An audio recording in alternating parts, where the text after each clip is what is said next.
Hi guys, Venkateswara స్వామి స్వయంగా తన హస్తంతో రాయికి బాణం వేసి నీటిని తెప్పించిన ఆ ప్లేస్ తిరుమలలో ఎక్కడుందో మీకు తెలుసా? Welcome to Tirumala series episode 16.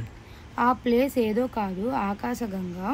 ఈ ప్లేస్లోనే అంజనాదేవి సంవత్సరం రోజుల పాటు తపస్సు చేసి హనుమంతుని గర్భం దాల్చిందంట. అసలు ఈ ఆకాశగంగా ఎలా ఫామ్ అయిందో మీకు తెలుసా? పూర్వం స్వామివారికి అభిషేకం చేయాలి అంటే 3 కిలోమీటర్లు నడుచుకుంటూ పాప వినాశనం దగ్గరికి వెళ్ళి నీటిని తీసుకొని వచ్చేవారంట. అలాగే ఒకరోజు తిరుమల నంబి గారు నీళ్ళని తీసుకొని వస్తుంటే దారిలో వేటగాడు దాహంగా ఉందని నీళ్ళని అడిగాడు.